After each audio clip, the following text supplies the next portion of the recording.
On this episode of the 305 Gridiron, we are giving you our grades for the defensive line position. We are finally starting off the defense, Josh. Our defensive line was a unit that we thought was going to be incredibly impactful this year. Unfortunately, we may not have hit the mark on that one.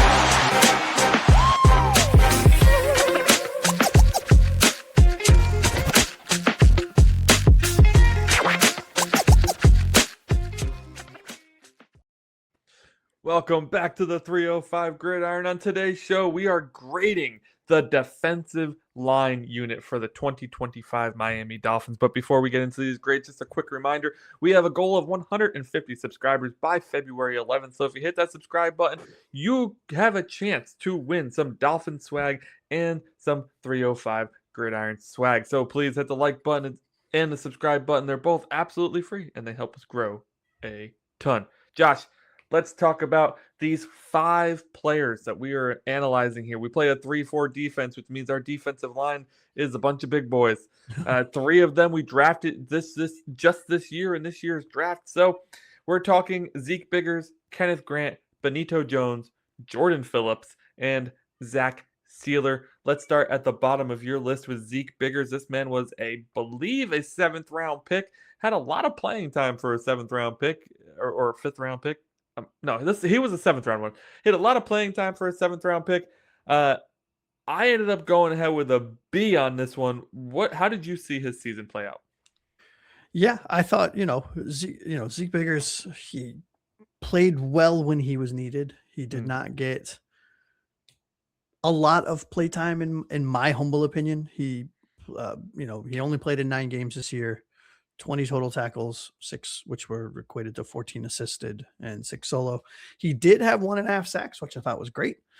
He's a bowling ball of a human being, and I mean that with as much respect and appreciation as humanly possible. 6'5", 319 pounds out of Georgia Tech.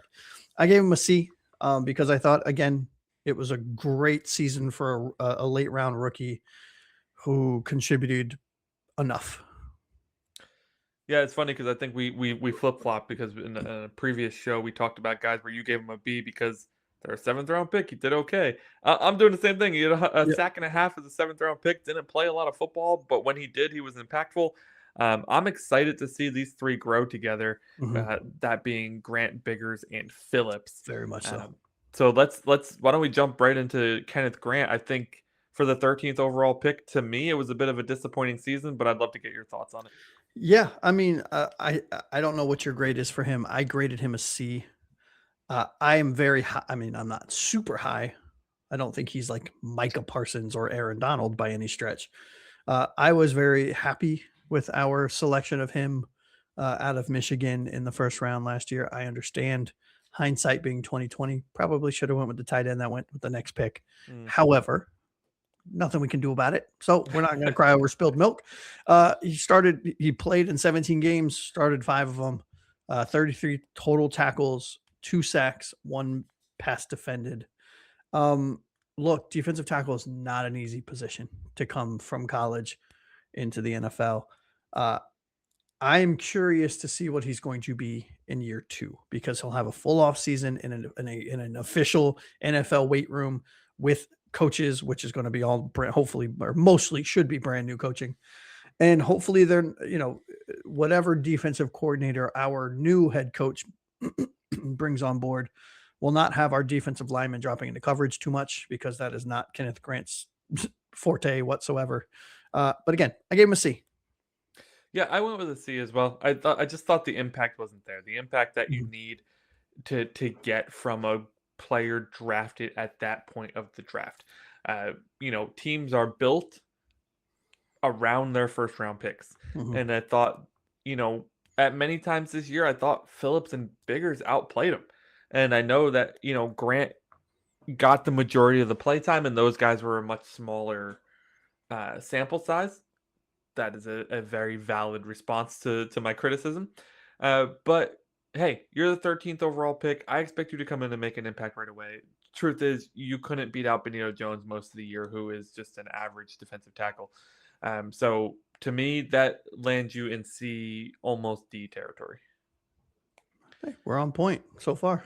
Speaking of Benito Jones, Speaking of, next up on the list, Benito Jones, 28 years old, coming at us, I think, for the second stint with the Miami Dolphins. yes, yep. It was a surprisingly solid presence there at Mhm. defensive tackle, I thought, this year. I went ahead and gave him a C. I thought he played very average, which for him, I thought, to me, was very good. I think a C grade for him is very good because I truly think that they brought him in to be depth, and he ended up playing starter the majority of the year. Yeah, I gave him a B Okay. for grade because Benito Jones was our de facto nose tackle, Hmm, and 6'1", 335 pounds. I mean, this guy is a box, that's a big boy. quite literally a box. Yeah. And his job was not to fill up the stat sheet. His job, in my opinion, at least, was not to get sacks or to get pass defended the defenses, Hmm. of which he got one sack and one pass deflected. His job was to occupy as many giant human being offensive linemen as humanly possible to allow everyone else to do their job. And I thought he did that spectacularly well, given, to your point, I kind of presumed that he was going to come in and be a very loose depth piece, barring any kind of major injury. So Yeah. that's why my grade was a little bit higher than probably it should have been, if I'm being honest. I liked that he did all the little things. Yeah, speaking of defensive tackles, our other big boy on the Yeah. D line was also a late round pick in this year's draft. Jordan Phillips coming in at 6'3", 305 out of Maryland, Mhm. drafted in the 5th round. He had a much more productive season on the stat sheet than Benito Jones did. He's credited from ESPN with 3.5 stuffs, whatever. I think Nice. that's just stopping a running back at the line of scrimmage and 34 tackles. So that's a pretty impressive amount of tackles for a defensive tackle, especially a part-time rookie defensive tackle. What did you think of Jordan Phillips' rookie year? Yeah, quick question from a stat standpoint. Do you have how many games he played in and started? Because my number says 17 games played, 16 started. I don't know if that's accurate. I don't have games started. It just says 17 played. Okay. Um, yeah, Jordan Phillips was one of my steals of the draft. Mm. I had him graded on my top 100 board. For those of you that are new, and sorry for those of you that are here often because I talk about it a lot. I'm a draft guy. I do a top 100 board every single year. We do live draft shows, and we plan on doing live draft shows on this podcast and talking about draft eligible players quite often. I had Jordan Phillips graded as a 3rd round draft pick. I gave him a 3rd round grade. We happened to get him in rounds, what was it, 6 or 7? 5? 5. 5. Yeah, around 5. Out of Maryland, 6'2", 305. Huge wrestling background, is chiseled or was chiseled coming out of college. I thought he is the epitome of do all of the small little things that don't show up on the stat sheet. And he's fast, he's strong, he can squat. I don't know, I'm making this number up, but 700 pounds. I mean, the dude can squat crazy. Really, really big, really good year for a 5th round rookie, playing 17 games, probably not starting that many. I gave him a B. Yeah, I gave him a B as well. A surprisingly good year from the Mhm. defensive and defensive tackle rookie position. Um, Excited to see them grow together, as I mentioned before. But let's get into last but certainly not least. This man signed a big contract coming into this year, one that we were very comfortable with and very excited about for Yeah. him because we thought he earned it. Unfortunately, took that money and ran with it because he had a bit of a down year. Now, Mhm. if you asked him, I know there were some social circles saying that it's because he was trying to teach the young guys where to be, what to do, how to act, all that crap. Of course, I'm talking about Zach Sealer. He is our defensive end / defensive tackle, mostly defensive end. Probably our premier pass rusher this year outside of Bradley Chubb. That's how sad the pass rush is, but we'll talk about them next episode. Yeah. Trying to find his stats real quick. I don't know if you have them up 17 already. games played, 17 games started, 46 total tackles, Okay. 5.5 sacks, and 1.5. I don't know how it's 1.5. Let's call it 1 pass deflected. Yep, I see 10 tackles for a loss in there too, which is very nice. Yeah, so I think that his season wasn't terrible, but I think we were No. expecting bigger things. And then if you kind of look at it as a whole, though, last year he's lined up next to Calais Campbell. A Mhm. couple years ago, he's lined up next to Wilkins, who, by the way, never got a job this year, crazy enough. And this year he's lined up next to rookies, so he's the head guy. Regardless, I thought he had a good enough season that I gave him a B grade this year, and I'm That's more than I really, thought you were gonna give him. yeah, I was down on him this year throughout Mhm. our season and on the show. I was definitely down on him this year, but just taking a step back at the end of the year, taking a breath, looking at the picture as a whole, given everything he had to do in terms of like coaching up the rookies and all Mhm. this other stuff, I decided to give him a B. He's still only 30 years old. I'm hoping that we see much better things out of him next year now that the rookies are more up to speed. Yeah, and for those of you that don't know or haven't watched any of our previous grading shows, we don't know each other's grades, so this is all brand new for each of us, which is really exciting. Something we like to do, keep it a little fresh. I also gave him a B. I was one of those advocates of let's go easy on Zach this year because he does have three rookies playing consistent minutes. Maybe not starting, well, one of them is starting, but One of consistent them, minutes yeah. around him. And Zach, if you go back and watch his film, when he had last year when he had Calais Campbell, and the year before that when he had Wilkins, I believe it was the year before that, um, or it was 2 years before that, whatever, doesn't Yeah. matter. Zach makes his money with pre-snap reads and being able to sit there and digest what's going on right before the snap so that he can time his jump, figure out what lane he needs to swim through.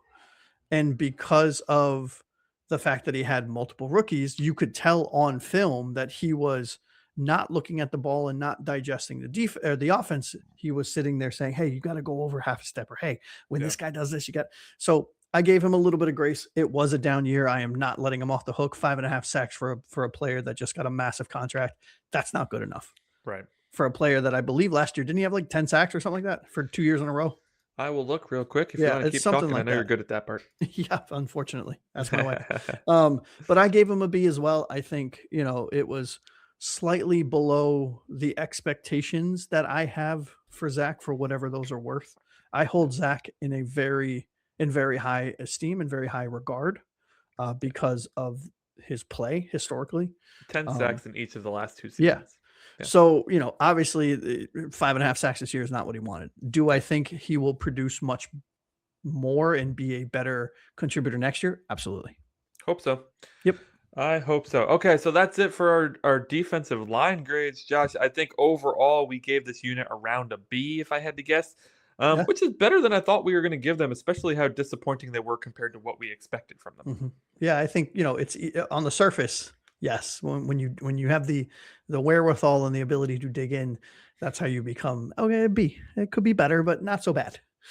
Let us know what your grades for these players are in the comments below. Again, we talked about Zach Sealer, Jordan Phillips, Benito Jones, Kenneth Grant, and Zeke Biggers. If you think some names are missing, of course they are. We're going to talk about pass rushers in the next episode, so you'll have to wait to catch that one. But that'll do it for this episode. For Josh, aka Aqua Ace, to my left, I'm Anthony Pinzone. This has been the 305 Gridiron. Thank you so much for watching, and fins up, everybody.